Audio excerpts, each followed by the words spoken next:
child silently stares across the Texas porch, lost in grief, his little fingers drawing circles on his wheelchair, clawing at the broken world. Then a sound echoes through the woods, as if to save him once again. Eli Martin sat in his wheelchair, his small fingers tracing slow, deliberate circles on the armrest. The 8-year-old's eyes stared out, distant and unfocused, locked on something beyond the dusty porch of their cabin. It was a habit he'd picked up after the accident. Those endless loops, like he was trying to draw the world back into place.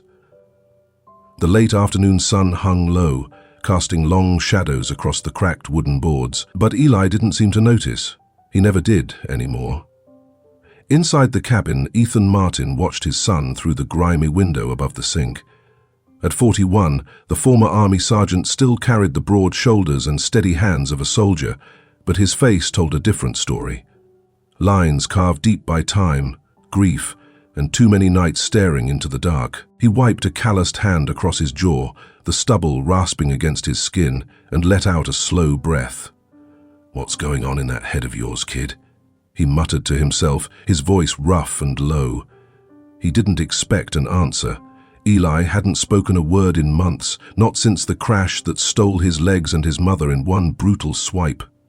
That day still haunted Ethan. The screech of tires, the shatter of glass, the way the air had gone thick with gasoline and silence. He'd pulled Ely from the wreckage, screaming for help that came too late. Sarah was gone before the medics even arrived. Afterward, Ethan had packed what little they had left and brought Eli here, to this nowhere stretch of South Texas, hoping the quiet would stitch their broken pieces back together. But the quiet hadn't healed them. It had swallowed them whole. The space between father and son stretched wider every day, a chasm filled with things neither could say. Their routine was the same, day after day. Ethan would brew a pot of coffee at dawn, its bitter smell filling the cabin while Eli flipped through dog-eared books he didn't read. Then came the physical therapy, stretches and exercises that made Ethan's chest ache to watch, though Eli never complained. Lunch was warm soup from a can, spooned out in silence. At night, the old radio crackled with static and faint country tunes, but even that couldn't pierce the stillness. Ethan would stand in the doorway, staring at his son's hunched form, and wonder what hurt more. The silence around them, or the one between them. Today felt no different, until it did. A sound broke through the heavy air, faint and strange, drifting from the woods beyond the cabin. It was low, almost a whimper, like a cry or a groan. Ethan straightened, his ears straining. Eli's head tilted slightly, the first sign of movement he'd shown all afternoon. His fingers paused mid-circle, hovering over the armrest. Then, slowly, he pushed his chair forward, the wheels creaking against the porch. "Hold up," Ethan called, stepping outside, his boots thudding on the boards. "Stay put, son." His tone was firm, but there was a flicker of something softer in it. Worry, maybe hope. Eli stopped, his hands resting on the wheels, but his eyes stayed fixed on the trees. Ethan grabbed his jacket from the hook by the door, the fabric stiff with dust, and headed toward the sound. He didn't look back, but he heard it, the faint squeak of Eli's chair rolling after him, stubborn and quiet, chasing the mystery in the woods. Ethan pushed through the underbrush, the brittle twigs snapping under his boots as he followed the faint, mournful sound. The woods smelled of dry earth and pine, the air cooler here than out on the open plains. His breath came in short bursts, not from exertion but from something else, a tightening in his chest he couldn't name. Behind him, the squeak of Eli's wheelchair faded, but he knew his son was still there, hovering at the edge of the trees, watching. Ethan didn't turn back. He couldn't, not until he found whatever was out here calling to them. The noise grew louder as he neared a massive oak, its gnarled branches sprawling like a giant's hands. Ethan stopped short, his eyes narrowing. There, tangled in the shadows at the tree's base, was a dog, a German shepherd, its coat matted with blood and dirt. The animal was skeletal, ribs jutting beneath patchy fur and a rusted chain coiled tight around its neck, the links biting into raw flesh. One paw was scraped bloody, as if it had clawed at the ground for days. But it was the eyes that hit Ethan hardest. Cloudy and dull, yet flickering with a stubborn spark of life. "Jesus," he breathed, dropping to one knee. The dog flinched, a low whine escaping its cracked muzzle. Ethan held out a hand, slow and steady, his voice softening. "What happened to you, boy?" The words felt clumsy, but they spilled out anyway. He glanced over his shoulder, catching Eli's silhouette through the trees. The boy hadn't moved closer, but his gaze was locked on the scene, wide and unblinking. Something Ethan hadn't seen in months. He turned back to the dog, his fingers brushing the chain. It was cold, the rust flaking off in his hand, but the links wouldn't budge. "Hang on," he muttered, more to himself than the animal. Standing, he jogged back to the cabin, his pulse thudding in his ears. Inside, he rummaged through a drawer, grabbing his old hunting knife and a faded dish towel from the counter. Eli rolled up to the porch as Ethan emerged, the boy's hands gripping the wheels tight. "Stay there," Ethan said, sharper than he meant. Eli didn't nod, didn't blink, just watched. Back at the oak, Ethan knelt again, the knife glinting as he worked it under the chain. His hands shook, not from fear, but from a slow-burning anger at whoever had left this creature to rot. The blade scraped against metal, then bit through. With a dull snap, the chain fell away, clattering to the dirt. The dog collapsed, its legs buckling, but it didn't bolt. It just lay there, panting, too weak to run. Ethan hesitated, then draped the towel over its trembling frame. "Easy now," he murmured, sliding his arms beneath the animal. It was lighter than it should have been, all bones and matted fur, but warm against his chest as he lifted it. He carried it back through the woods, the dog's head lolling against his shoulder. Eli was still on the porch, his small form framed by the cabin's sagging roof. As Ethan approached, the boy's eyes widened, not with fear, but with something softer, something curious. Ethan climbed the steps, careful not to jostle his cargo, and eased the dog down near the fireplace inside. The cabin's warmth seemed to swallow them all, the crackle of embers the only sound for a moment. Kneeling, Ethan grabbed a bowl of water and a bottle of iodine from the shelf. He soaked a rag, dabbing at the crusted wounds on the dog's neck. It whimpered, but didn't pull away. "You're safe now," he said, glancing at Eli, who'd rolled closer, his chair stopping a few feet away. "But we've got to let him come to us, okay? No rushing." Eli didn't respond, his face blank as ever, but his fingers twitched on the armrests, a tiny fleeting sign.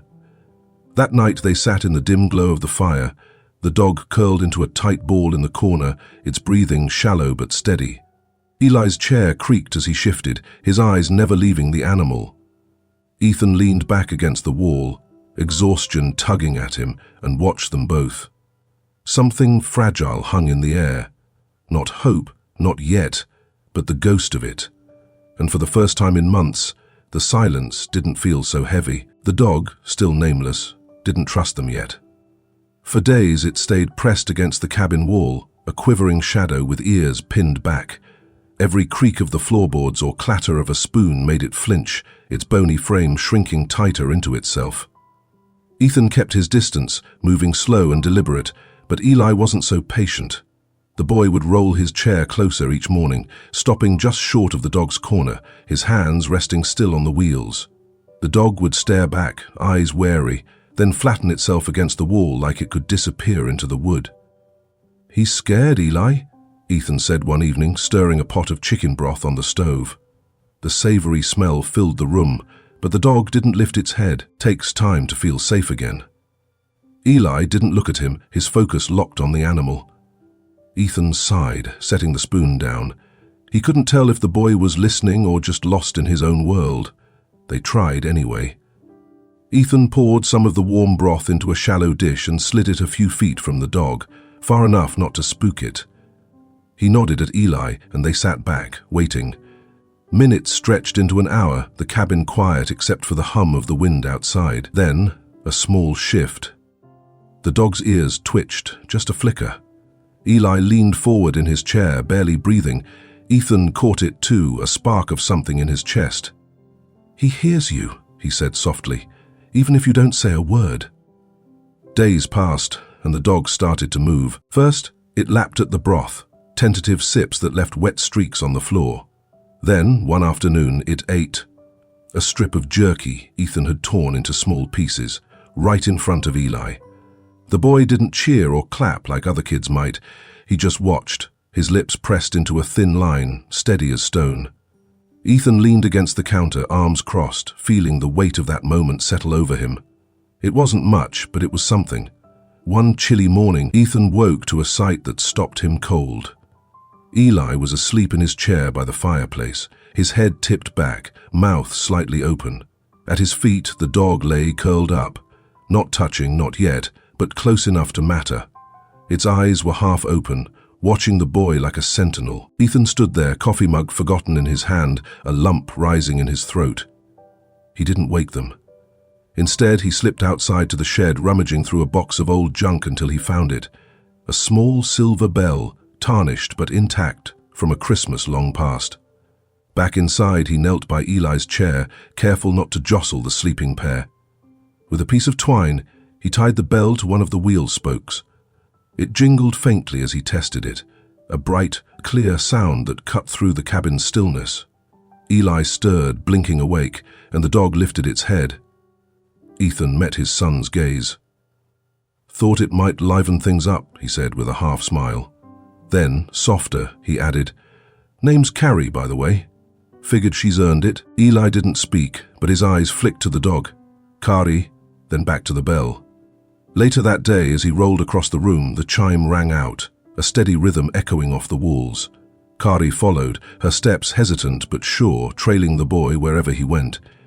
Ethan watched from the doorway, the sound weaving into the air like a heartbeat. It wasn't loud, but it was enough. The cabin felt different now, alive with the soft jingle of Eli's bell and Carrie's quiet presence. She'd become his shadow, padding alongside his chair as he rolled from room to room. One evening, a sharp groan woke Ellie from a light sleep. The sound came from Ethan's room, rough and pained, cutting through the stillness. Eli gripped the wheels, pushing himself down the narrow hall, the bell chiming with each turn. He stopped at the doorway. Ethan lay on his cot, face pale and slick with sweat, one hand clutching his chest. "Eli," Ethan rasped, his voice tight, "get the pills, top shelf."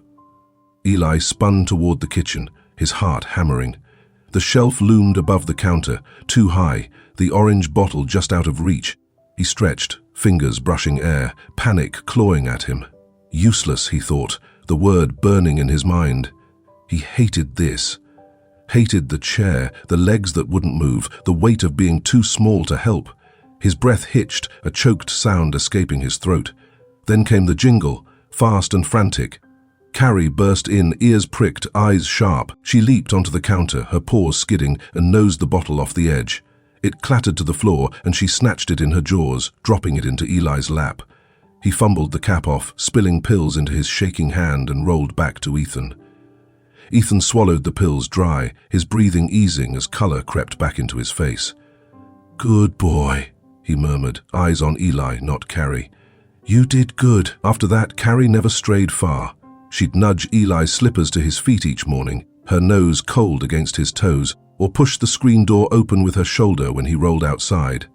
One afternoon, Eli held up a hand, palm out, and she sat, quick and obedient. A laugh bubbled out of him, small but real, the sound bouncing off the porch.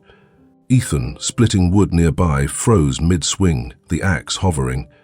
He didn't say anything, just watched, a warmth spreading through him he hadn't felt in years. But peace didn't last. One night, Ethan hiked out to check the rabbit traps he'd set along the creek, leaving Eli asleep by the fireplace. Carrie sprawled beside him, her head resting near his chair.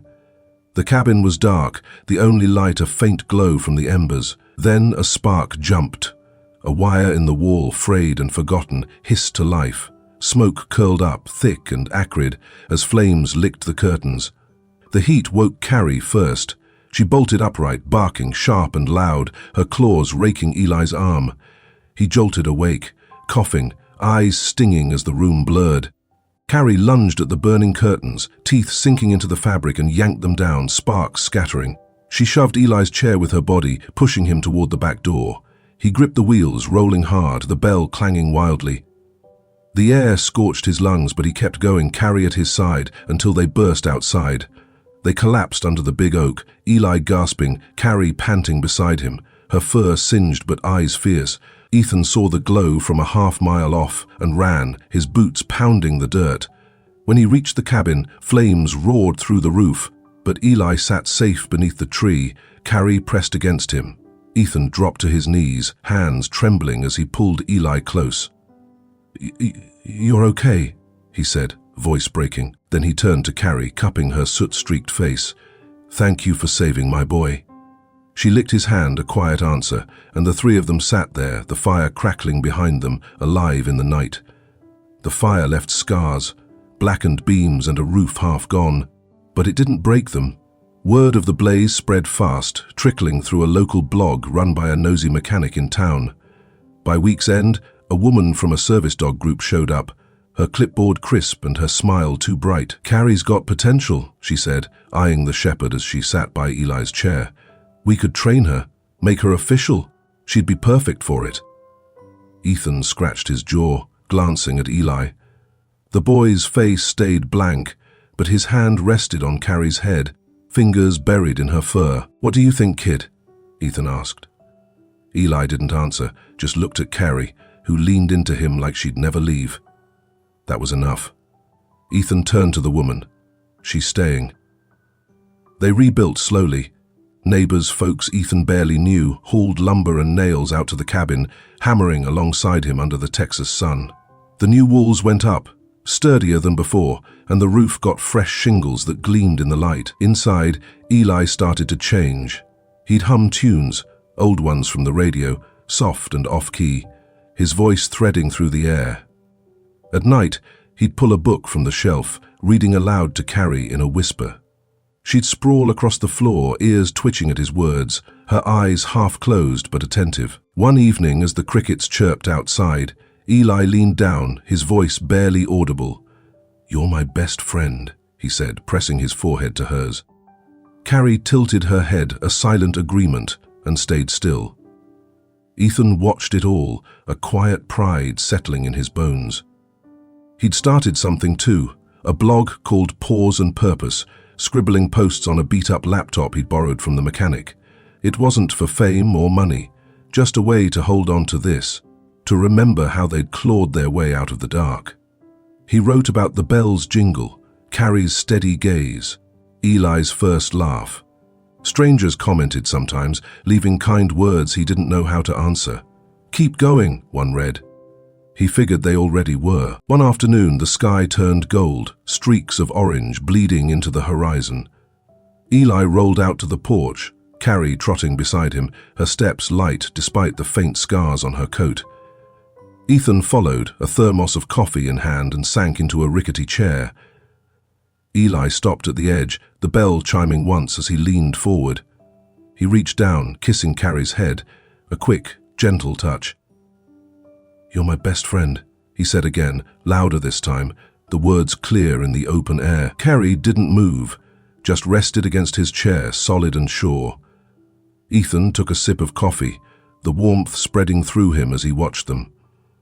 The plain stretched out, endless and calm, the day slipping into dusk. He thought about the crash, the silence, the fire, all the things that could have torn them apart. But here they were, not just surviving, but living. The bell jingled faintly as Eli shifted, and Carrie's tail thumped the boards. It wasn't loud, wasn't grand, but it was theirs. A rhythm they'd built together. Under the stars, Ethan set the thermos down, his voice low. "We're a family now," he said, more to himself than anyone. Eli turned, meeting his eyes for the first time in a while, and gave a small nod. Carrie looked up too, her gaze steady between them. The night closed in, soft and full, and they sat there. Three pieces made whole, held by something stronger than words.